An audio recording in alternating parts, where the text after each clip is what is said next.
नमस्कार।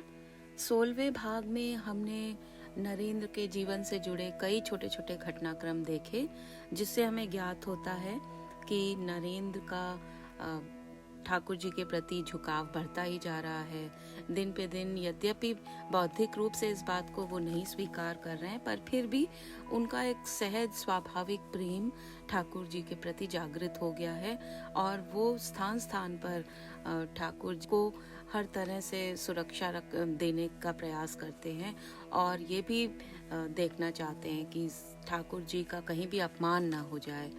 और दूसरी ओर ठाकुर जी यानी कि परमहंस, वो तो नरेंद्र को पाकर बहुत ही प्रसन्न हैं और थोड़े थोड़े समय के अंतराल पे ही उससे मिलना चाहते हैं, उसको देखना चाहते हैं और हमेशा नरेंद्र को याद करते रहते हैं। तो आज मैं 17वां भाग पढ़ूंगी। चलिए शुरू करते हैं। नरेंद्र ने अपने इस छोटे घर का नामकरण किया था तंग। किसी को साथ लाना होता तो उससे यही कहता, चलो तंग में चलें। कमरा निसंदेह छोटा था, 4 हाथ चौड़ा और 8 हाथ लंबा। कमरे में कैनवस की एक खाट थी जिस पर एक मैला सा तकिया पड़ा था। जमीन पर एक फटी हुई चटाई बिछी हुई थी। एक कोने में एक तानपुरा रखा हुआ था। उसी के साथ एक सितारा और तबले की जोड़ी रखी थी। वैसे किसी वस्तु के लिए भी कोई स्थान निश्चित नहीं था। तबला चटाई पर पड़ा हुआ हो सकता था, कभी उसे चारपाई के नीचे धकेल दिया जाता था और कभी वो खाट के ऊपर आसन जमाए दिखाई पड़ता था। कमरे में पुस्तकों की बहुतायत थी। जहाँ कुछ भी नहीं था वहाँ पुस्तकें थी। आले में, खाट पर, चटाई के ऊपर जहाँ तहाँ पुस्तकें रखी हुई थी। पहली दृष्टि में लगता था जैसे सारे कमरे में पुस्तकें बिखरी पड़ी हैं। दीवार में कील ठोककर डोरी बांध दी गई थी जिस पर पहनने के कपड़े और एक चादर लटकी हुई थी। नरेंद्र के मन में एक बार विचार आया कि वो माँ से कहे कि वो उसे बिस्तर के लिए कुछ साफ चादरें और तकिए का गिलाव भिजवा दे। कमरे में एक फूलदान रख ले, कोई सुंदर सी कलाकृति लाकर दीवार पर टांग दे।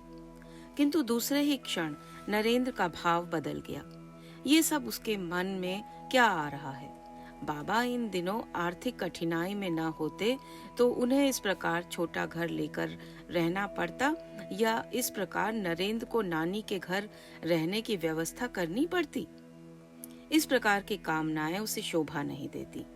वो जब चाहेंगे, जब उन्हें सुविधा होगी, तो ये सब या इससे भी कहीं ज्यादा अपने आप ही इस कमरे में चला आएगा। नरेंद्र के मन ने जैसे उसे दूसरी बार घुड़की दी। क्यों सजाना चाहता है वो अपने इस कमरे को? क्या वह चाहता है कि यहाँ उसके मित्र और मिलने जुलने वाले आते रहें? क्या वो यहाँ अपना दरबार लगाना चाहता है? उसने तो ये कमरा ये सोचकर स्वीकार नहीं किया था कि यहाँ का पता वह किसी को देगा ही नहीं और यहाँ पूर्ण एकांत में उसका अध्ययन, मनन, पूजन, ध्यान इत्यादि चलता रहेगा। ये तो उसका डेरा था। यहाँ सजावट तथा प्रदर्शन की क्या आवश्यकता थी? उसने एक पुस्तक निकाली। आज ये पुस्तक समाप्त हो जाए तो अच्छा ही है, किंतु ये तो तभी हो सकता था जब आज उसके किसी भी मित्र को उसकी याद ना आए। उसने सुखासन जमाया और पुस्तक खोली। उसकी दृष्टि शब्दों पे से फिसल रही थी। वाक्यों के वाक्य उसके मन में समाते चले जा रहे थे। उसका मन जैसे सधता जा रहा था। वह पुस्तक के शब्दों में से अर्थ ग्रहण नहीं कर रहा था। क्रमशः अधिक से अधिक आत्मलीन होता जा रहा था। शब्दों का अर्थ अपने आप स्पष्ट होता जा रहा था। जैसे मस्तिष्क उन शब्दों के पीछे न दौड़ रहा हो, वो शब्द ही अपने गर्भ में निहित अर्थ को उसके सम्मुख स्पष्ट करने के लिए उत्कंठित व्यग्रता लिए हुए उसके पीछे भाग रहे हों। अनुच्छेद का पहला वाक्य पढ़ते ही उसके मन में सारा अनुच्छेद उद्भासित हो जाता था। उसकी दृष्टि वायु के वेग में उड़ते हुए मेघों के समान जैसे स्वच्छंद रूप से अनायास ही पृष्ठों के पृष्ठ लांग जाती थी। तभी कपाट खटके और दाशरथी सान्याल ने प्रवेश किया। नरेंद्र ने दृष्टि उठाकर देखा। उसके चेहरे पर उसकी तल्लीनता को भंग करने वाले तथा अध्ययन में विघ्न स्वरूप के प्रति तनिक भी अस्वागत का भाव नहीं था। उसने मुस्कुराकर स्वागत किया। आओ आओ, तुम अच्छा समय आ गए। अच्छा समय क्या? दाशरथी ने कहा। मैं जानता था कि तुम इस समय पढ़ रहे होगे, मैं फिर भी आ गया। मेरा मन नहीं माना, मेरा मन कहीं और लगा ही नहीं। सोचा तुमसे ही मिल लूं। अच्छा किया ना, बैठो, नरेंद्र बोला। कहाँ बैठोगे, खाट पे या मेरे साथ चटाई पर? मेरा क्या है, दाशरथी ने उत्तर दिया। तुम्हारे साथ कहीं भी बैठ जाऊंगा, बस शर्त ये है कि एक दो गीत सुना दो। सहसा उसने अपनी मुद्रा बदली। काफी पढ़ चुके ना, 11 बज रहे हैं, तुम तो सुबह से ही बैठे होगे। नरेंद्र हंसा।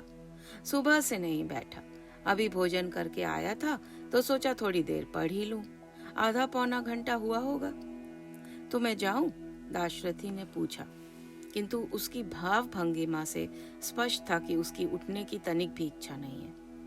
हाँ, यदि नरेंद्र ही स्पष्ट शब्दों में कह देता तो शायद बाध्य होकर उसे उठना पड़ता।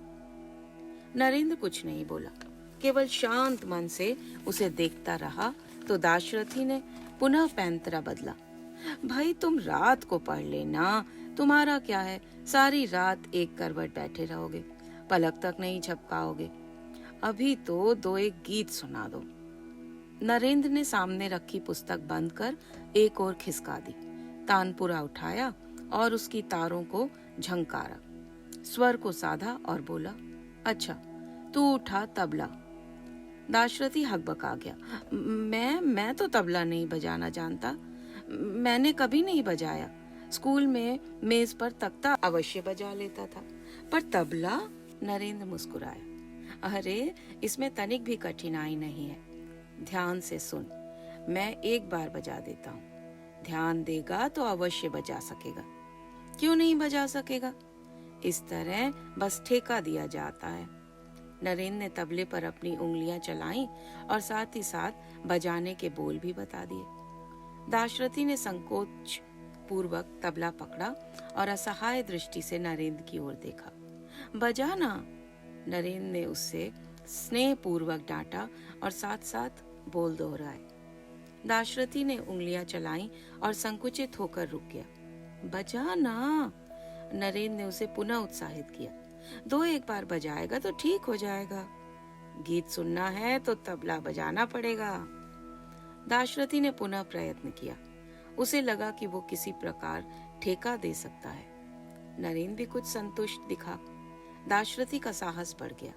उसने पुनः तबले पर ठेका दिया और नरेंद्र की ओर प्रश्नवाचक दृष्टि से देखा। नरेंद्र ने गाना आरंभ किया।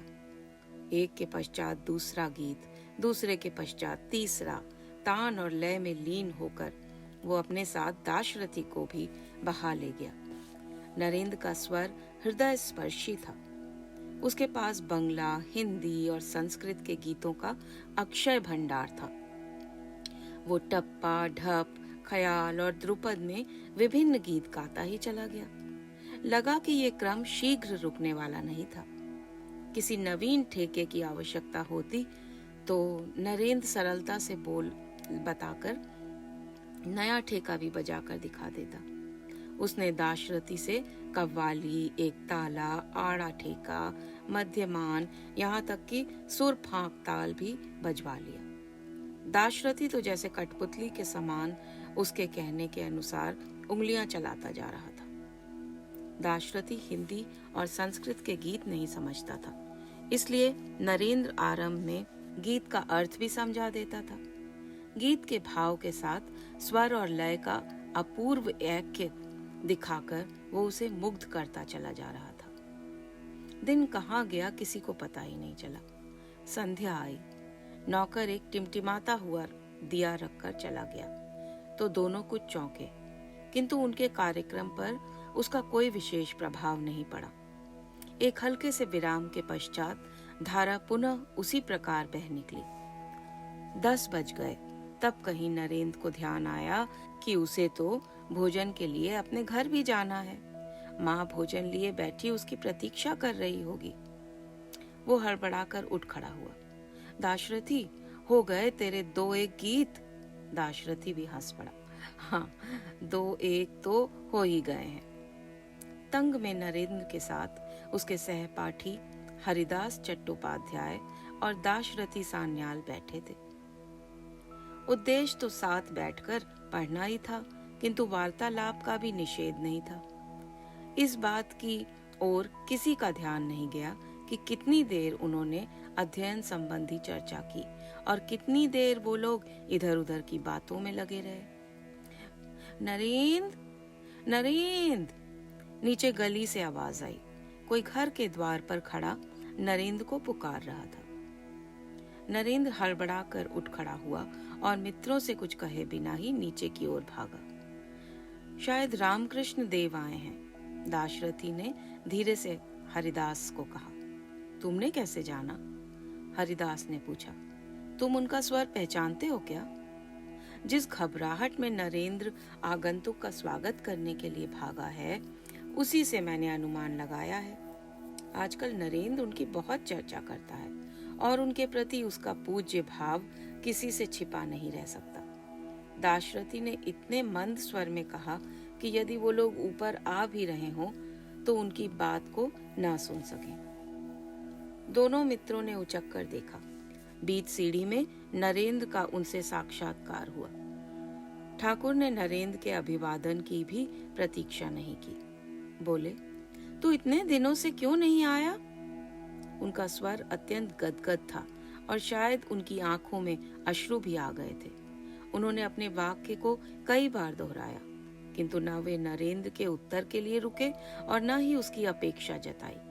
वो जैसे उससे प्रश्न नहीं कर रहे थे, अपने आने का कारण बता रहे थे। वो नरेंद्र का सहारा लेकर धीरे धीरे ऊपर आए। पीछे पीछे रामलाल सीढ़ियां चढ़ता हुआ ऊपर आ गया। कमरे में आकर ठाकुर चारपाई पर बैठ गए और उन्होंने अंगोछे में बंधे हुए संदेश खोल लिए। उन्होंने ना तो अंगोछा नरेंद्र की ओर बढ़ाया और न ही इस बात की प्रतीक्षा की कि वो उनके अंगोछे से संदेश उठा लेगा।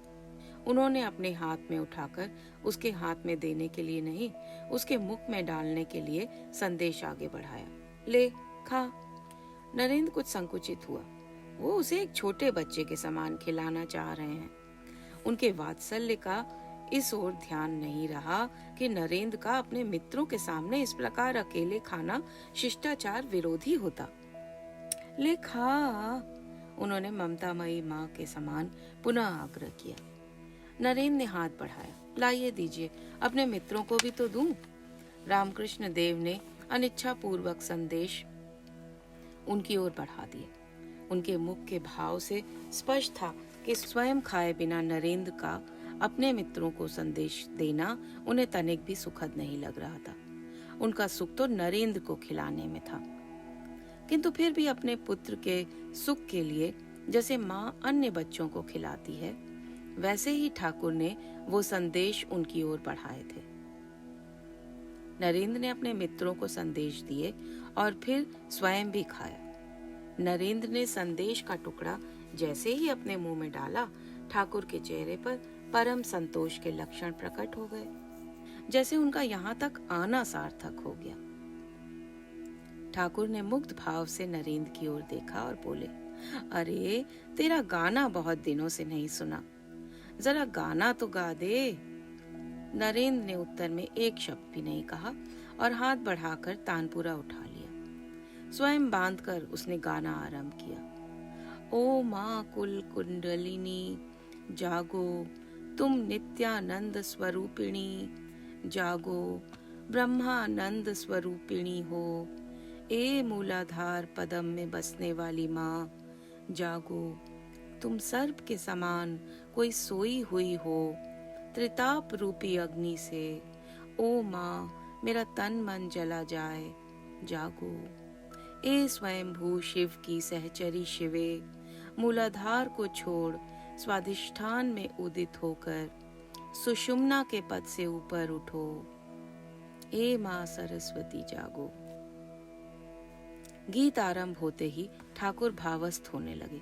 गाने की एक एक पंक्ति से उनका मन जैसे ऊपर उठने लगा। आंखें अपलक हो गईं, अंग स्पंदनहीन हो गए। चेहरे पर एक प्रकार का अपार्थिव भाव प्रकट हुआ। धीरे धीरे किसी प्रस्तर मूर्ति के समान वो निस्पंद हो गए। वो निर्विकल्प समाधि में लीन हो चुके थे। दाशरथी और हरिदास दोनों ही विचलित हो उठे। उन्हें लगा ठाकुर अचेत हो गए हैं।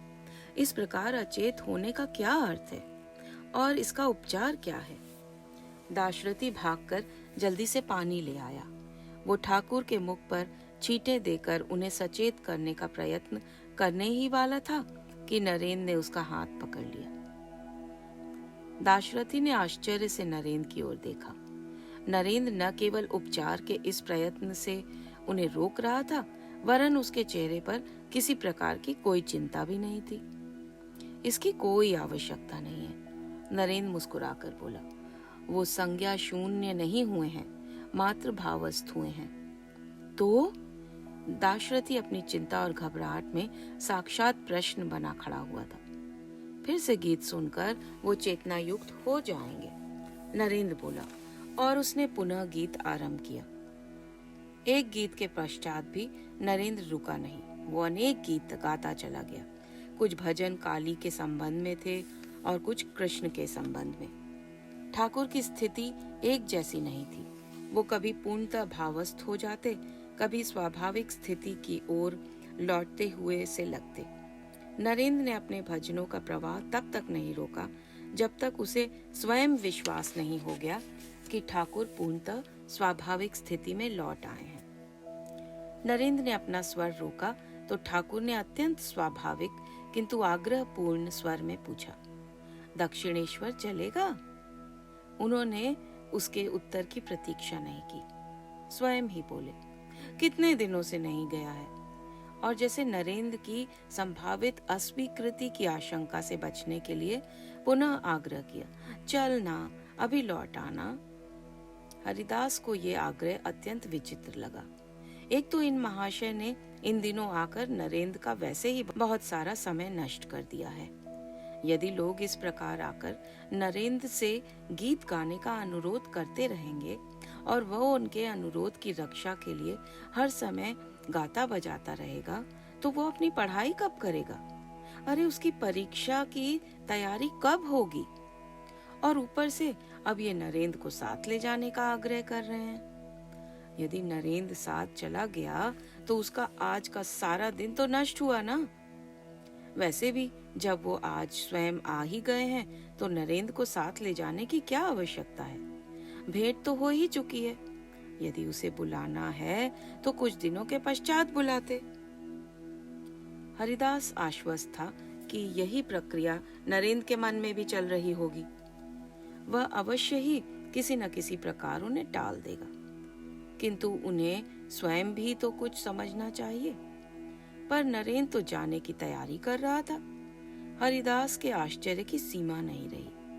नरेंद्र की सारी पुस्तकें वहीं की वहीं पड़ी रह गई। उसने केवल तानपुरे को यत्न पूर्वक संभाल कर रख दिया और ठाकुर के साथ जाने के लिए उठ खड़ा हुआ। इस समय नरेंद्र जैसे अपने वश में नहीं था। उसे कुछ भी समझाना व्यर्थ था। हरिदास मन महसूस कर रह गया। उसके मन में नरेंद्र को कहने के लिए अनेक बातें उमड़ घुमड़ रही थी। वो नरेंद्र को कहने के इस व्यवहार से इतना आशंकित था, किंतु एक तो वो ठाकुर के सम्मुख कह ही क्या सकता था, और दूसरे नरेंद्र स्वयं ही सुनने को तैयार नहीं था। वो अपने और दाशरथी के प्रति नरेंद्र की इस उपेक्षा से कहीं अप्रसन्न भी था। अपने मित्रों का कहीं इस प्रकार तिरस्कार किया जाता है? किंतु नरेंद्र के मन में जैसे इस समय उसके मित्र थे ही नहीं। हरिदास और दाशरथी को लगा कि नरेंद्र उनका घोर अनादर करके उन्हें बलात् थकियाता हुआ ठाकुर के साथ चला गया।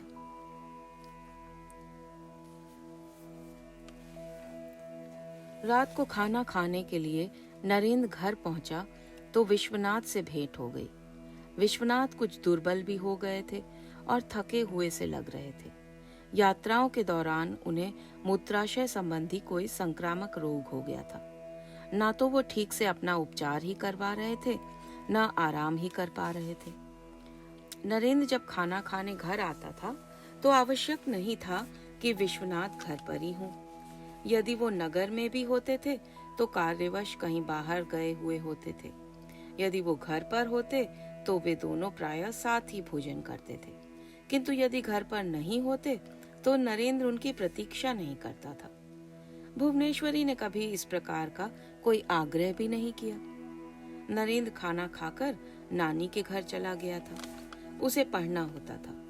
रात को समय से दरवाजा बंद कर ध्यान के लिए बैठ जाना होता था।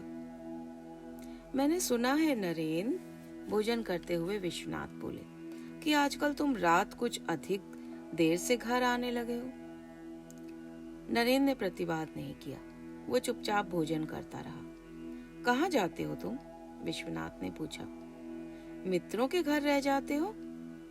मित्रों के घर भी रह जाता हूँ, किंतु अधिकांशतः दक्षिणेश्वर के काली मंदिर में ही रुकता हूँ।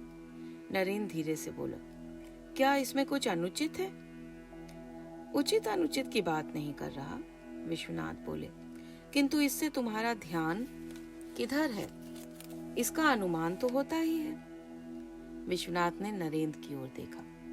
मेरी इच्छा थी कि तुम कानून की पढ़ाई कर अटॉर्नी बनते, घर की ओर ध्यान देते, अपने छोटे भाई बहनों को देखते, किंतु देख रहा हूँ कि तुम्हारा ध्यान और सारा समय ब्रह्म समाज या फिर दक्षिणेश्वर के काली मंदिर में व्यतीत हो रहा है। क्या ये भले लोगों के जाने के स्थान नहीं है? नरेंद्र ने कुछ प्रखर स्वर में पूछा। क्या आपको लगता है कि वहां जाने से कोई हानि होगी? क्या मैं किसी अनुचित स्थान पर समय व्यतीत कर रहा हूँ? विश्वनाथ हंसे। अरे, मेरी कठिनाई यही है कि वो स्थान ऐसे नहीं जहाँ तुम्हारे जाने का मैं विरोध कर सकूं, किंतु तुम्हारे और मेरे अनुपात में कुछ भेद अवश्य है। मैं चाहता हूँ कि तुम अपने घर, अपने कॉलेज, अपने समाज से बचे हुए समय को भगवान को अर्पित करो, और तुम हो कि भगवान से बचे हुए समय को घर, कॉलेज और समाज को देना चाहते हो। वस्तुतः भगवान की ओर अधिक कदम बढ़ाकर जिन लोगों ने सांसारिक सफलता पाई है, उन्होंने वो पाप और पाखंड के माध्यम से पाई है, और मैं नहीं चाहता कि तुम भी ऐसा करो। किंतु मैं तो सांसारिक सफलता के लिए ब्रह्म समाज या काली मंदिर नहीं जाता, नरेंद्र बोला। बाबा, मैं ईश्वर की खोज करने के लिए वहां जाता हूँ। जानता हूँ पुत्र, विश्वनाथ बोले, इसलिए चाहता हूँ कि अभी तुम अपनी ये खोज कुछ समय के लिए स्थगित कर दो। पहले अपने पारिवारिक और सामाजिक दायित्व पूरे कर लो, उसके पश्चात अवकाश होने पर ईश्वर को खोजते रहना। आपकी इच्छा क्या है? नरेंद्र जैसे झल्ला पड़ा। वो जानता था कि उसके पिता उसकी नौकरी और उसके विवाह की चर्चा करेंगे, और वो भी जानते थे कि उसका उत्तर क्या होगा। मैं चाहता हूँ कि तुम पूरा ध्यान लगाकर अपनी पढ़ाई करो। जितनी क्षमता तुम में है नरेंद्र, उससे विश्वविद्यालय में प्रथम आना तुम्हारे लिए तनिक भी कठिन नहीं है। तुम कानून पढ़ो, उच्च शिक्षा के लिए विलायत जाओ, देश में लौटकर अच्छी प्रैक्टिस करो, विवाह करो नरेंद्र। भगवान तुम्हें मुझसे कहीं अधिक सुख समृद्धि दे। कोई पिता अपने पुत्र के लिए और क्या चाहेगा? विश्वनाथ ने उसे देखा। मैं नहीं चाहता कि तुम एक सन्यासी के बहकावे में आकर सन्यासी हो जाओ। बहकावे में आकर? नरेंद्र का स्वर कुछ तीखा हुआ। मैं कोई नन्हा बच्चा नहीं हूँ कि कोई मेरी इच्छा के विरुद्ध मुझे बहका ले। नन्हे बच्चे तो तुम नहीं हो। विश्वनाथ का स्वर कुछ प्रखर हुआ। किंतु बहकाए जा सकते हो, तभी तो दक्षिणेश्वर का वो सन्यासी तुम्हारे कमरे में आकर तुम्हें ब्रह्मचर्य का उपदेश देता है। नरेंद्र ने अपने पिता की ओर देखा, जैसे उनके मुख से कोई अत्यंत गोपनीय चर्चा सुनकर चकित रह गया हो। आपके पास इसका क्या प्रमाण है? तुम्हारी नानी ने स्वयं अपने कानों से सुना है, विश्वनाथ बोले। अब ये मत कह देना कि वो झूठ बोल रही हैं। नहीं, वो झूठी नहीं है। नरेंद्र ने शांत स्वर में कहा। किंतु ठाकुर मुझे बहका नहीं रहे, वो मुझे मार्ग दिखा रहे हैं। मुझे वो सब नहीं चाहिए जिसका प्रबंध आप मेरे लिए कर रहे हैं। मुझे न गृहस्थी की इच्छा है, न धन संपत्ति की। थाली खिसकाकर वो आसन से उठ खड़ा हुआ। उसके हाथ धुलाते हुए भुवनेश्वरी ने धीरे से कहा, मैंने सुन लिया है कि तुम्हें धन संपत्ति की आवश्यकता नहीं है। तुम्हें ये बताने की कोई आवश्यकता नहीं कि तुम्हारे पिता भी कोई धन पिशाच नहीं है। उन्होंने भी जीवन भर धन का तनिक भी लोभ नहीं किया, न मोह रखा। भुवनेश्वरी ने एक भरपूर दृष्टि नरेंद्र पर डाली। फिर भी पुत्र जिस पर परिवार का दायित्व होता है, उसकी अनेक चिंताएं होती हैं, और धन की क्या आवश्यकता है ये वही समझता है। भुवनेश्वरी का स्वर आदेशात्मक हो गया। तुम्हारे बाबा ने निमाई चरण बोस अटॉर्नी एट लॉ के अधीन तुम्हें प्रशिक्षणार्थी नियुक्त करवा दिया है। ईश्वरचंद विद्यासागर महाशय के मेट्रोपॉलिटन इंस्टीट्यूशन के विधि संकाय में भी तुम्हारा नाम लिखवा दिया है, ताकि जब तक तुम बीए पास करो तब तक तुम्हारी कानून की शिक्षा भी हो जाए। बीए के पश्चात तुम्हें कानून की पढ़ाई में अधिक समय नहीं लगाना पड़ेगा। नरेंद्र की आंखें ऊपर उठी। और कुछ? उसकी इच्छा है कि समय निकालकर तुम उनके तथा निमाई चरण काका के साथ कभी कभी हाई कोर्ट भी चले जाया करो, ताकि तुम्हारा प्रशिक्षण हो सके। भुवनेश्वरी की मुद्रा बदली। तुम्हारे बाबा को डॉक्टर ने विश्राम करने के लिए कहा है। क्या हुआ उन्हें? नरेंद्र ने पूछा। छाती में कभी कभी दर्द होता है। मेरा भी विचार है कि उन्हें विश्राम करना चाहिए, वो बोला। वो तो एक के पश्चात एक दायित्व अपने ऊपर लेकर अपना बोझ बढ़ा रहे हैं। उन्हें मेरा भविष्य बनाने के लिए इतनी चिंता नहीं करनी चाहिए। नरेंद्र ने कुल्ला किया, हाथ पोछे और नानी के घर की ओर चला गया। विश्वनाथ जाते हुए नरेंद्र को देखते रहे। मैं ये नहीं कहता कि उसे हमारी कोई चिंता नहीं है और वह उद्दंड हो गया है, किंतु उसके मन में जो धुन समा गई है वो उससे और किसी दिशा में देखने ही नहीं देती। आप तो व्यर्थ ही चिंता करते हैं। भुवनेश्वरी ने पुत्र का पक्ष लिया। अरे इस अवस्था में सारे लड़के ऐसे ही होते हैं। किसी को भी माता पिता और घर परिवार की कोई चिंता नहीं होती है। जब पत्नी आएगी, पैर में बेड़ी पड़ेगी, तो अपने आप सब कुछ ठीक ठीक सूझने लगेगा। जो कुछ तुम कह रही हो वो सत्य होता तो मुझे चिंता ही क्या थी भुवन, विश्वनाथ बोले। और लड़के तो इस अवस्था में खाते पीते और मौज करते हैं, मंदिरों और धर्म सभाओं में जाकर भजन नहीं गाते। उन्होंने भुवनेश्वरी की ओर देखा। तुम कहती हो कि पैर में बेड़ी पड़ी तो उसे सारी समझ आ जाएगी। अरे किंतु उसका कोई लक्षण दिखता भी तो नहीं।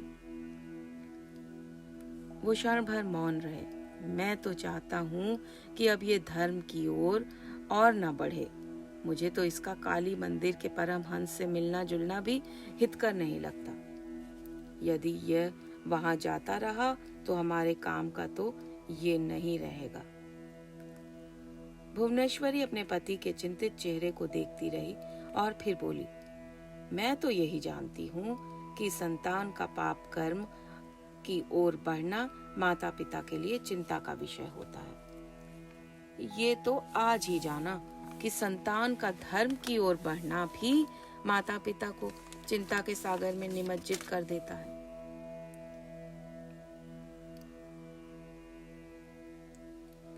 लो, तुम ये पुस्तक पढ़ो, ठाकुर ने नरेंद्र के हाथ में अष्टावक्र संहिता पकड़ाते हुए कहा। इसमें राजर्षि जनक और उनके गुरु ऋषि अष्टावक्र का संवाद है। नरेंद्र ने पुस्तक ले ली। वो पिछले कुछ दिनों से देख रहा था कि ठाकुर सब लोगों को अलग अलग पुस्तकों के अध्ययन और अलग अलग पद्धतियों का पालन करने के लिए कहते हैं। राखाल की चर्चा करते हुए उन्होंने कहा था कि वो साकार के घर का है और नरेंद्र निराकार के घर का।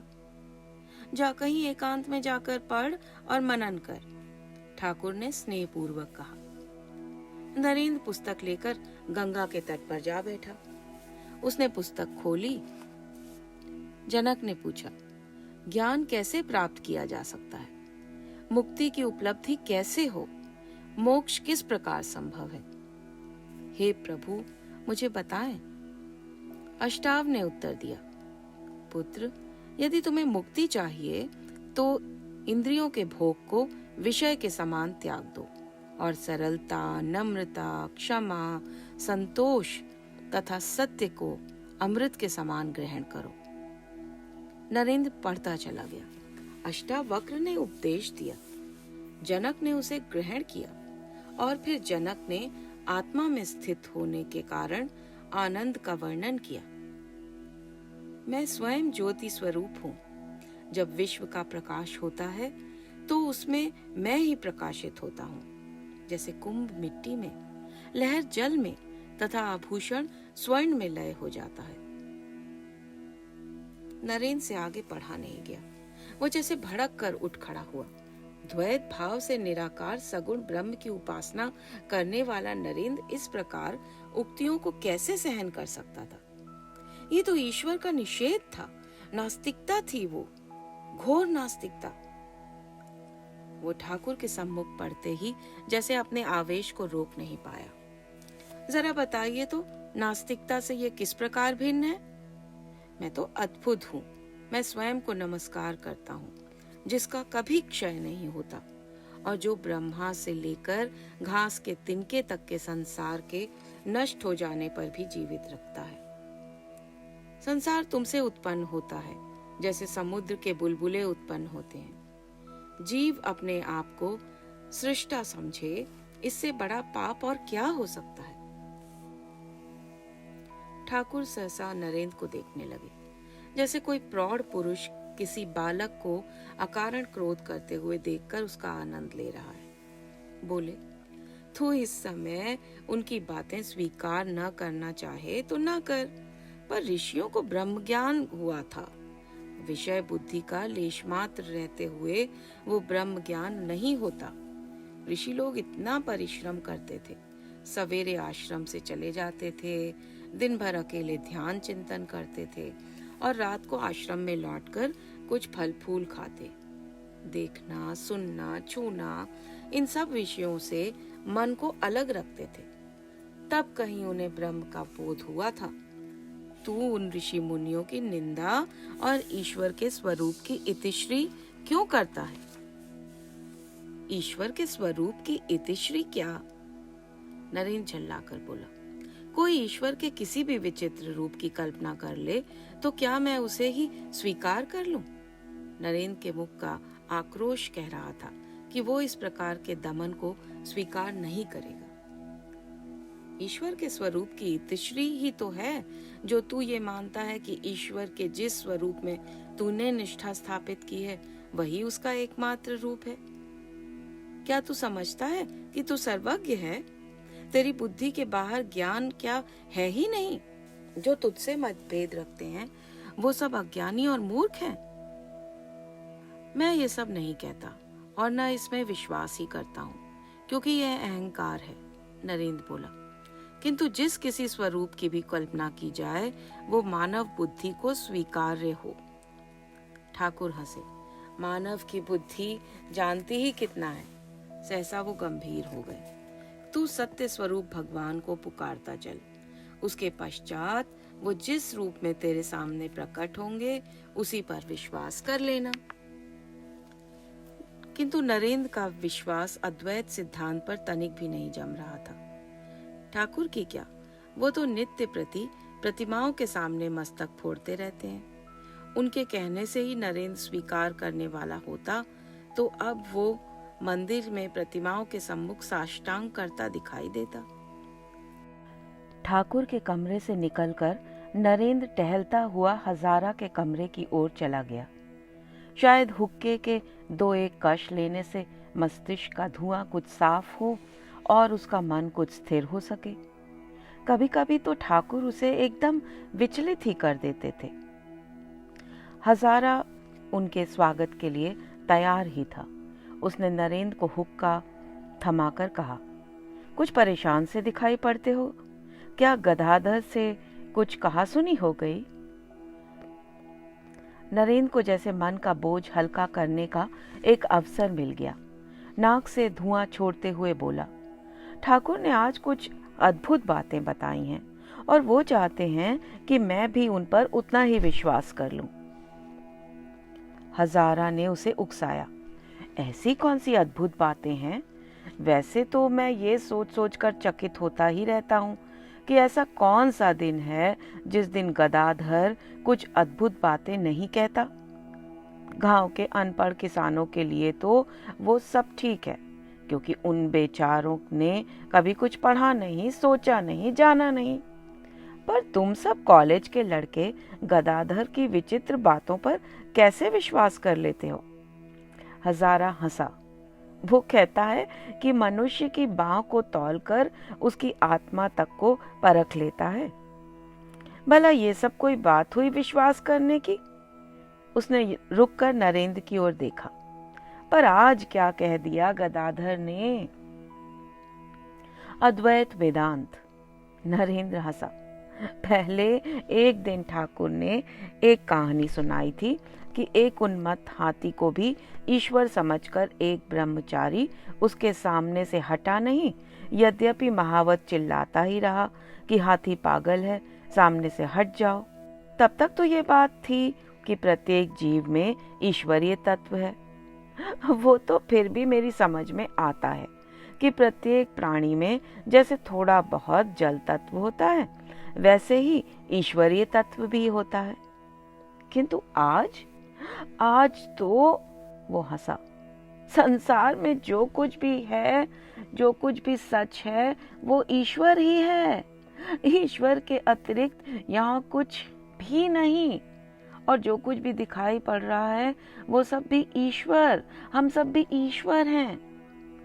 नरेंद्र ने हजारा की ओर हाथ बढ़ाया। लाइए ईश्वर मोशाय, ये हुक्के के रूप में जो ईश्वर आपके हाथ रूपी ईश्वर ने थाम रखा है, इसे मेरे हाथ रूपी ईश्वर को थमा दीजिए।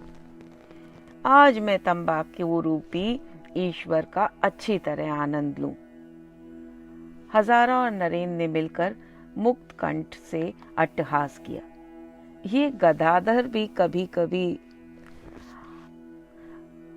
हजारा कुछ कहने ही जा रहा था कि उन दोनों ने देखा लड़खड़ाती सी अवस्था में ठाकुर हजारा के कमरे में प्रवेश कर रहे हैं। नरेंद्र तत्काल उठकर खड़ा हो गया। निश्चित रूप से ठाकुर प्रकृतिस्थ नहीं थे, वो शायद अर्ध ब्रह्म अवस्था में थे। उनकी आंखें सामने के दृश्य को देखते हुए भी जैसे नहीं देख रही थी। उनके पग डगमगा रहे थे। उन्होंने किसी बालक के समान अपनी धोती लपेटकर बगल में दबा रखी थी। तुम लोग क्या कर रहे हो? उन्होंने हंसते हुए कहा और अपना पग आगे बढ़ाया। नरेंद्र झपट कर उनकी सहायता के लिए आगे बढ़ा। ऐसा ना हो कि वो लड़खड़ा कर गिर जाएं। उन्होंने भी जैसे संभलने के लिए नरेंद्र को थाम लिया और उसी क्षण पूर्णतः समाधिस्थ हो गए। उनकी सारी चेतना अंतर्मुखी हो गई, आंखें निश्चल हो गईं और शरीर स्पंदन शून्य हो गया। नरेंद्र को लगा कि ठाकुर के स्पर्श से उसके भीतर जैसे अनेक बवंडर एक साथ उठ खड़े हुए हैं। उसके भीतर कुछ भी नहीं स्थित नहीं रहा, एक विचित्र प्रकार के परिवर्तन का अनुभव कर रहा था। वो स्तंभित खड़ा था। उसके चारों ओर से वैविध्यपूर्ण रूपाकार जैसे अपना अपना आकार छोड़कर उसके निराकार में ही समा गए थे। सब ओर ईश्वर ही ईश्वर था और कुछ था ही नहीं। नरेंद्र हंसकर हजारा से कहने जा रहा था, देखो, एक ईश्वर तो गिरने वाला है और दूसरा ईश्वर उसको थामने लगा है। किंतु उसके शब्द उसके अधरों पर ही जम गए। उसने देखा कि जो गिर रहा था वो भी ईश्वरी था और जिसने बाहें फैलाकर उसे थाम रखा था वो भी ईश्वरी था। ऐसा भी नहीं था कि ईश्वर दूसरे ईश्वर से मिल रहा था। वहां तो दोनों में कोई भेद था ही नहीं। जैसे एक मेघ दूसरे मेघ से मिल जाए अथवा हवा का एक झोंका दूसरे झोंके के साथ पिघलकर एक हो जाए। नरेंद्र मुख से कुछ नहीं बोला। न उसने आश्चर्य प्रकट किया, न स्वीकार किया, न अस्वीकार। उसका तर्क अभी भी एक ओर तटस्थ खड़ा था और सोच रहा था कि देखूं तो ये भाव कब तक रहता है। नरेंद्र घर लौट आया, किंतु उसका भाव परिवर्तित नहीं हुआ। जहां तक उसकी दृष्टि जा रही थी, जो कुछ उसकी दृष्टि देखती थी, वो सब ईश्वरीय तत्व ही था, कुछ और था ही नहीं। भुवनेश्वरी ने खाना परोसकर उसे पुकारा। अपनी उसी स्तब्धतावस्था में उठकर आया और आसन पर बैठ गया। दृष्टि उठाकर देखा तो अन्न, थाली, माँ, वो स्वयं सब ईश्वर ही थे। सिवाय ईश्वर के और कुछ भी नहीं था। अभ्यासवश हाथ आगे बढ़ा। उसने 2-1 और खाए और हाथ रोक कर बैठ गया। कहीं अन्न दिखता तो वह खाता। ईश्वर को खाने का क्या अर्थ है, क्या स्वाद? बैठा क्यों है, खाता क्यों नहीं? भुवनेश्वरी ने आश्चर्य से उसे देखा। तुझे क्या हो गया है? पत्थर की प्रतिमा बनकर बैठ गया है। नहीं नहीं, कुछ नहीं हुआ माँ, वो किसी प्रकार बोला। तो फिर खाता क्यों नहीं? भुवनेश्वरी ने डांटा। खाना स्वादिष्ट नहीं बना। कहीं से कुछ खा आया है या तेरा स्वास्थ्य ठीक नहीं है? नहीं, सब ठीक है माँ, नरेंद्र ने कहा। वो अपना पूरा प्रयत्न कर स्वयं को सजग बनाए हुए था, कहीं ऐसा ना हो कि माँ को भी ईश्वर कहकर संबोधित करने लगे। तो फिर खाता क्यों नहीं? भुवनेश्वरी बोली। स्वस्थ मनुष्य क्या इस प्रकार व्यवहार करता है कि घिसट घिसट कर 2 कौर खाए और फिर हाथ रोक कर बैठ जाए? नरेंद्र माँ को कैसे बताता कि उसे क्या हुआ है? बताता भी तो शायद माँ समझ नहीं पाती। तो यही समझ लो माँ कि इस समय मेरा मन कुछ अटपटा गया है, नरेंद्र धीरे से बोला। ठीक से भोजन नहीं कर पा रहा, किंतु चिंता की कोई बात नहीं है। किसी प्रकार थोड़ा सा भोजन कर नरेंद्र उठाया। माँ के निकट रहने से वो ढेर सारे प्रश्न पूछेंगी और उनको वो बता नहीं पाएगा। वो चिंतित भी होंगी और दुखी भी। नरेंद्र कॉलेज जाने के लिए सड़क पर आया तो भी उसका भाव परिवर्तन नहीं हुआ। उसे अब चारों ओर ईश्वर ही ईश्वर दिखाई दे रहा था। सामने की गाड़ियां आ रही थीं, किंतु उसके मन में तनिक सा भी ये विचार नहीं आया कि गाड़ियां उसके ऊपर चढ़ सकती हैं, उसे चोट लग सकती है, इसलिए उसे मार्ग से हट जाना चाहिए। ईश्वर के मन में भय कैसा और ईश्वर से भय कैसा? किंतु आती जाती गाड़ियों के चालक जब झपट झपट कर उसे डांटने लगे और मार्ग चलते 2-1 लोगों ने उसकी बांह पकड़कर उसे किनारे खींच लिया, तो उसकी समझ में आ गया कि उसे तो चारों ओर प्रत्येक पदार्थ में ही ईश्वर दिखाई पड़ रहा है, किंतु अन्य लोगों पर अभी ठाकुर की कृपा नहीं हुई है। वो ठीक से देख नहीं पा रहे हैं। उन्हें अपनी गाड़ी ही दिखाई दे रही है और हांड मास का एक मनुष्य। कॉलेज में भी उसकी वही स्थिति रही। अध्यापकों और लड़कों में तो कोई भेद लगता ही नहीं था। बेंचों और लड़कों में भी कोई भेद दिखाई नहीं पड़ता था। बड़ा विचित्र सा लग रहा था। जो कुछ अध्यापक थे वही तो लड़के भी थे। अगले दिन भी उसकी वही स्थिति रही। उसे लग रहा था उसके हाथ पैर एकदम सुन्न हो गए हैं। और फिर उसे लगा कि भोजन तो कर रहा है, किंतु उसे किसी भी प्रकार की तृप्ति नहीं हो रही। शायद वो भोजन कर ही नहीं रहा। भोजन करने वाला व्यक्ति कोई और ही है। भुवनेश्वरी खाना परोसकर किसी और काम के कारण वहां से हट गई। नरेंद्र खाना खाए जा रहा था। उसने देखा कि आसपास कोई नहीं। वो खाना छोड़कर उठा और पास ही लेट गया। सहसा माँ के आने की आहट पाई तो पुनः खाने बैठ गया। अपनी ओर से नरेंद्र अपनी स्थिति को बहुत छिपाए हुए था, किंतु वो नहीं जानता था कि भुवनेश्वरी उसके विचित्र व्यवहार से सशंकित होकर उस पर पूरी दृष्टि रखे हुए थी। उसका सारा व्यवहार इतना विचित्र था कि भुवनेश्वरी की चिंता गंभीर होती जा रही थी। उसने आकर देखा कि नरेंद्र वैसे ही बैठा हुआ है, खा रहा है, जैसे वो उसको छोड़कर गई थी। कल नरेंद्र ने बहुत थोड़ा खाया था और आज वो खाए जा रहा है। भुवनेश्वरी को लगा कि इस लड़के की बुद्धि ने जैसे काम करना एकदम बंद कर दिया है। वो किसी मंद बुद्धि बालक के समान हो गया है, जिसे न पता लगता है कि उसे भूख लगी है, न उसे पता चलता है कि उसका पेट भर गया है। या तो खाता नहीं और या फिर खाता ही चला जाता है। देखती हूं तुझे कुछ हो गया है, भुवनेश्वरी ने नरेंद्र से कहा, किंतु उसके बाद के अपने विचार वो प्रकट नहीं कर पाई। क्या कहे, क्या करे, अब ये बचेगा नहीं, भुवनेश्वरी ने अपने आप से कहा और अपने माथे पर हाथ रखकर बैठ गई। नरेंद्र के मन में क्षण भर के लिए इच्छा कौंधी कि माँ को समझाए कि वह चिंता ना करे, उसे कुछ नहीं हुआ है।